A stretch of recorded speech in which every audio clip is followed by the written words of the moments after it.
తెలంగాణ రాష్ట్రంలో కాంగ్రెస్ ప్రభుత్వం అధికారంలోకి వచ్చి 16 నెలలైతుంది. ఎన్నికల ముందు చెప్పినటువంటి ఏ ఒక్క వాగ్దానాన్ని కూడా పరిష్కరించకుండా, ప్రజలకు అందించకుండా నిర్లక్ష్యం చేసి ప్రజలందరినీ కూడా ఇబ్బంది పెడుతున్నటువంటి పరిస్థితి మనందరం చూస్తూ ఉన్నాం. అధికారంలోకి వచ్చిన తర్వాత రైతులకు 2 లక్షల రూపాయలు రుణమాఫీ చేస్తానని, రైతు భరోసా 15,000 రూపాయలు ఎకరానికి ఇస్తానని, కళ్యాణ లక్ష్మిలో తులం బంగారం ఇస్తామని, మహిళలందరికీ కూడా 2,500 రూపాయల ఆర్థిక సాయం అందిస్తామని, వృద్ధులందరికీ 4,000 రూపాయల ఆసరా పెన్షన్ ఇస్తామని చెప్పి మరి ఎన్నో మాయమాటలు చెప్పి అధికారంలోకి రావడం జరిగింది. రైతులకు రుణమాఫీ సరిగ్గా చేయలేదు. రైతు భరోసా మార్చి 31 నాటికే వ్యవసాయానికి ఆమోదయోగ్యమైన భూమికి మొత్తం ఇస్తానని చెప్పినటువంటి రేవంత్ రెడ్డి ఈ రోజు వరకు 3 ఎకరాలు దాటి ఇవ్వలేదు. అవి కూడా సక్రమంగా అన్ని గ్రామాల్లో 3 ఎకరాలు ఉన్న వాళ్ళకందరికీ రాలేదు. అయినా దాని మీద రివ్యూ పెట్టే పరిస్థితి లేదు ముఖ్యమంత్రి గారు. ఏ విధమైన సంక్షేమ పథకం కానీ, అభివృద్ధి కార్యక్రమం కానీ 16 నెలల్లో గ్రామాలలో ఎక్కడ చూసినా పుట్టుబడిపోయింది. ప్రజలకు ఏమీ అందించే పరిస్థితి లేదు. ప్రభుత్వంలో ఉన్నటువంటి పెద్దలు వాళ్ళ పదవుల పంపకము, వాళ్ళ పైసల పంపకమే చూసుకుంటున్నారు తప్ప ప్రజల్ని పట్టించుకునేటువంటి పాపన పోలేదు.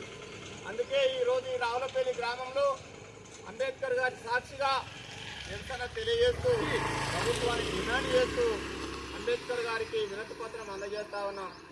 అయ్యా అంబేద్కర్ గారు, స్వర్గలోకంలో ఉన్నటువంటి మీరు ఈ గాంధేయవాదులమనే అధికారంలోకి వచ్చినటువంటి కాంగ్రెస్ ప్రభుత్వ పెద్దలకు మీరు దిశానిర్దేశం చేయండి.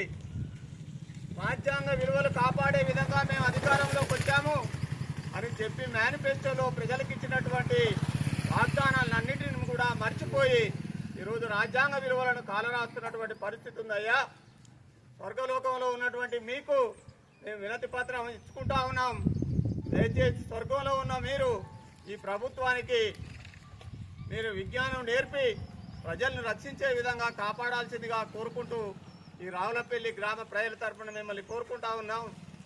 అందుకే ప్రజలారా, మీరు ఈ అబద్ధాల కాంగ్రెస్ను, ఈ వాయిదాల పద్ధతిలో సంక్షేమ పథకాలను అప్పటికప్పుడు వాయిదా వేసుకుంటూ వచ్చేటువంటి కాంగ్రెస్ పార్టీని మట్టి గర్పించి రానున్నటువంటి స్థానిక సంస్థల ఎన్నికలు, సర్పంచ్ ఎన్నికలు రాని, ఎంపీటీసీ ఎన్నికలు రాని, జెడ్పీటీసీ ఎన్నికలు రాని, ఏ వచ్చినా కేసీఆర్ గారి నాయకత్వంలో, కిషోరన్న నాయకత్వంలో ఇక్కడ పోటీ చేస్తున్నటువంటి అభ్యర్థులను గెలిపించుకుంటే రానున్నటువంటి 3 సంవత్సరాల కాలంలో ఈ కాంగ్రెస్ ప్రభుత్వాన్ని నిలదీసి ప్రజలకు రావాల్సిన హక్కులను సాధించుకునే అవకాశం ఉంటుంది. కాబట్టి ఈ అబద్ధాల కాంగ్రెస్కు తగిన బుద్ధి చెప్పి బీఆర్ఎస్ కార్యకర్తలను గెలిపించుకునే దానికోసం రావులపల్లి గ్రామ ప్రజలందరూ కూడా ముందుకు రావాలని కోరుకుంటూ జై తెలంగాణ, జై తెలంగాణ, కేసీఆర్ గారి నాయకత్వం, కేసీఆర్ గారి నాయకత్వం అమలు చేయాలి. కాంగ్రెస్ ప్రభుత్వం ఎన్నికల ముందు చెప్పినట్టుగా 6 గ్యారంటీలు వెంటనే,